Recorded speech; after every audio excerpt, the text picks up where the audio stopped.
Hello and welcome. If you are a woman in your 60s, 70s, or beyond, today's conversation might be one of the most important you have this year. It's about your body, your health, and your emotional well-being. I'm Dr.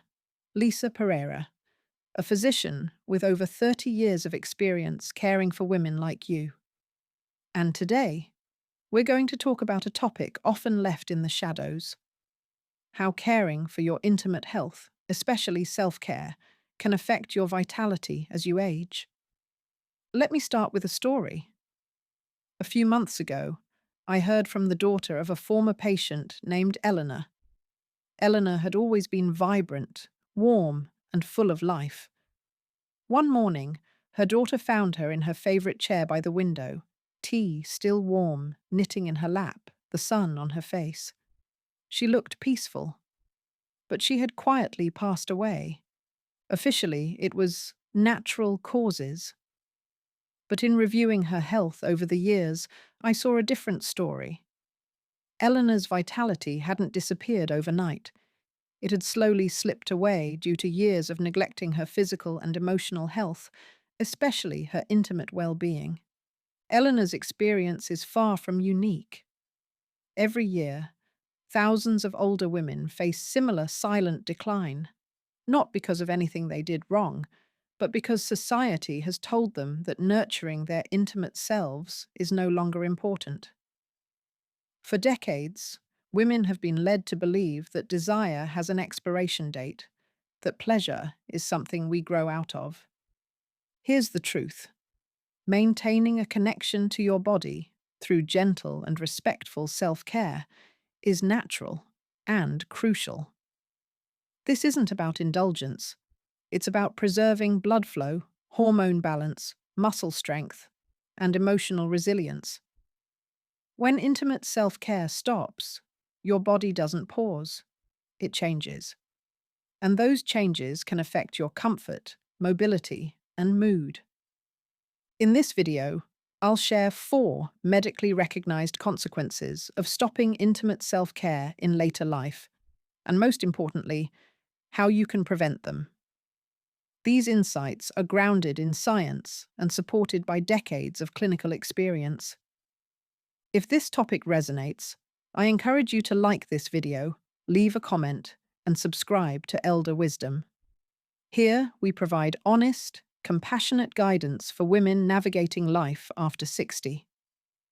Let's begin with the first consequence: the gradual loss of vaginal and clitoral health. Think of your muscles. When they aren't used, they weaken, shrink, and lose tone. The same is true for your pelvic tissues. Your vaginal walls and clitoral tissues are rich in blood vessels and nerves. They need regular stimulation to remain healthy. According to the Mayo Clinic and the North American Menopause Society, when these tissues go without arousal for long periods, they can lose elasticity, become thinner, and produce less natural lubrication, a condition called vaginal atrophy. Often, the first sign isn't dryness. It's a loss of sensation, diminished pleasure, or even discomfort during intimacy or sitting. These are not signs that something is wrong with you. They are signals from your body asking for care. Take Carol, a 71-year-old patient. She hadn't felt comfortable with her body for years. When she tried to reconnect, it was painful and discouraging. Her body wasn't broken. It had simply adapted to inactivity. With gentle, consistent care, light stimulation, moisturizing, and sometimes guided pelvic therapy, she was able to regain sensitivity and comfort. Even small acts, a few times per week, can maintain circulation, tissue elasticity, and overall intimate health. It doesn't need to be complicated, just consistent and respectful self-care. Now let's talk about hormones, something many women associate only with menopause.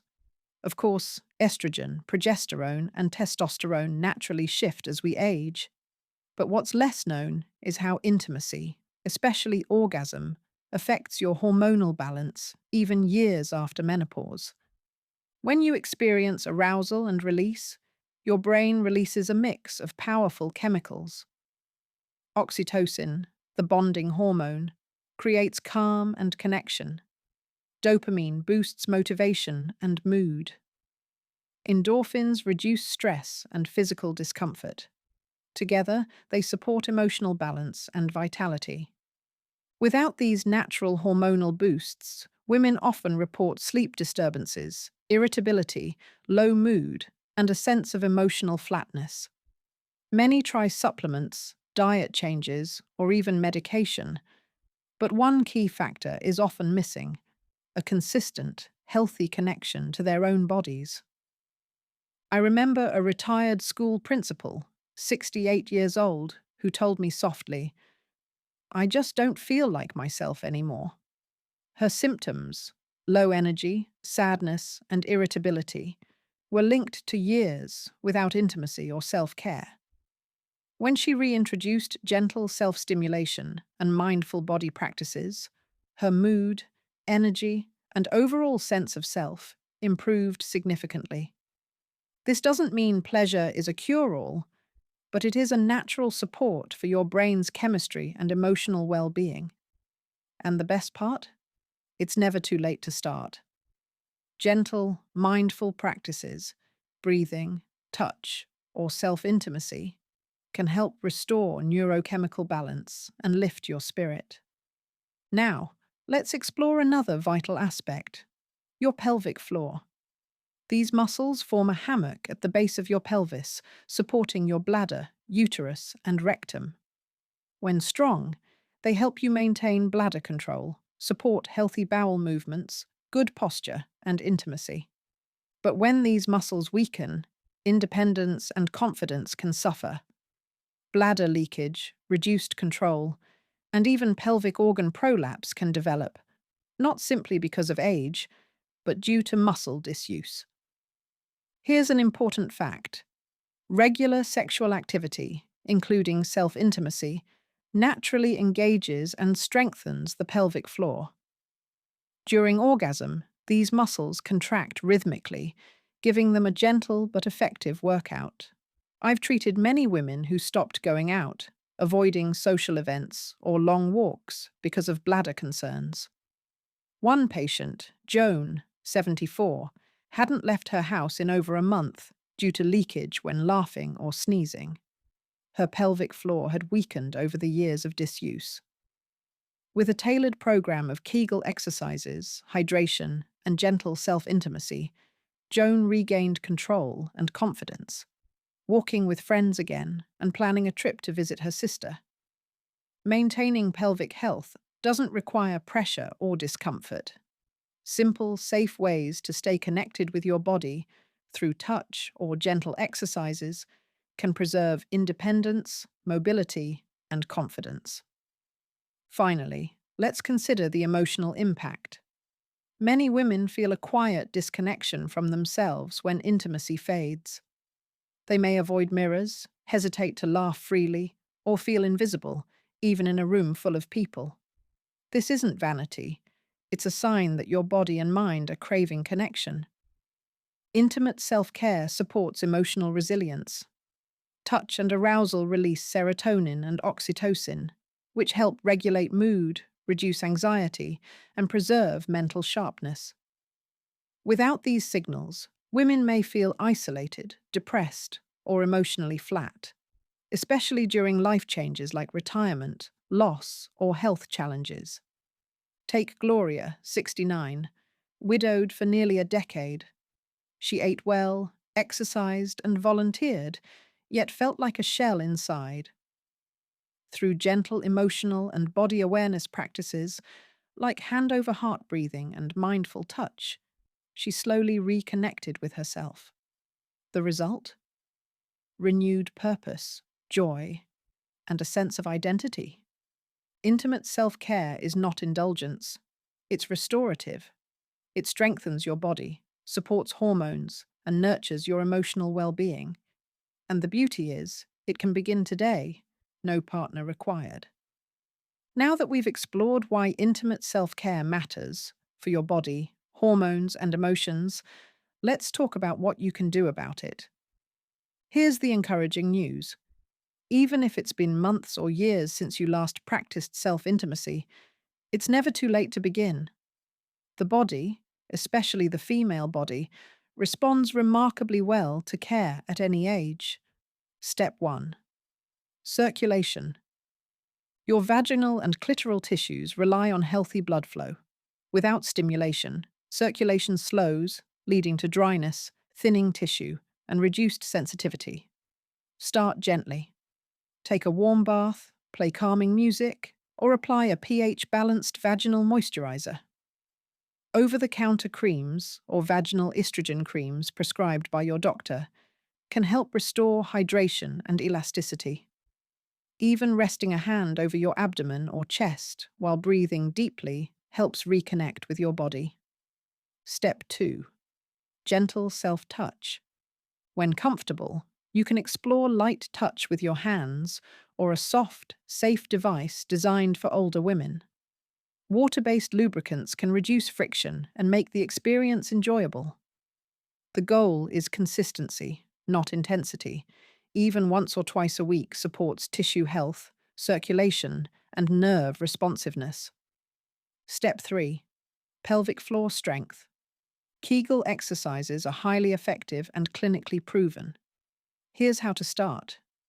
Imagine stopping the flow of urine midstream. A gentle squeeze engages your pelvic floor. Hold for 3 to 5 seconds, then release.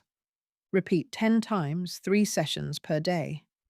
If unsure, a pelvic floor physical therapist can guide you safely, combining exercises with posture correction and breath work. Remember, self-intimacy itself naturally strengthens these muscles through rhythmic contraction. Step 4. Hormone support.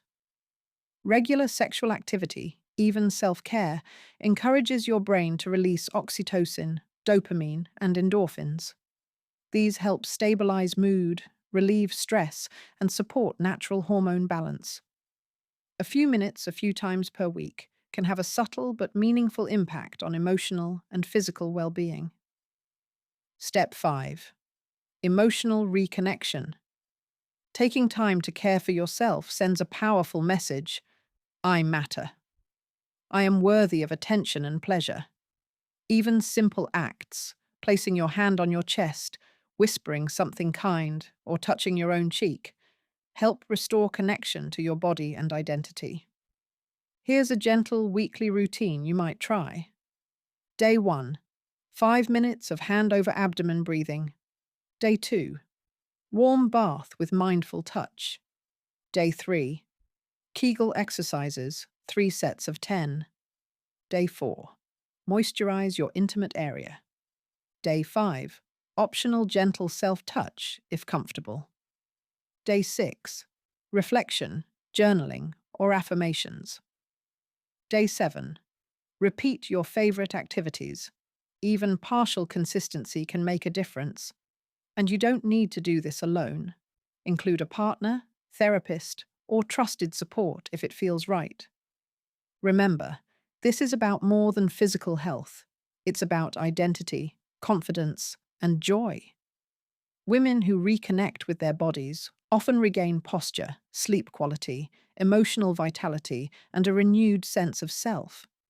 They laugh more freely, dress with intention, and engage with life fully. There is no age at which you must give up pleasure. There is no birthday that makes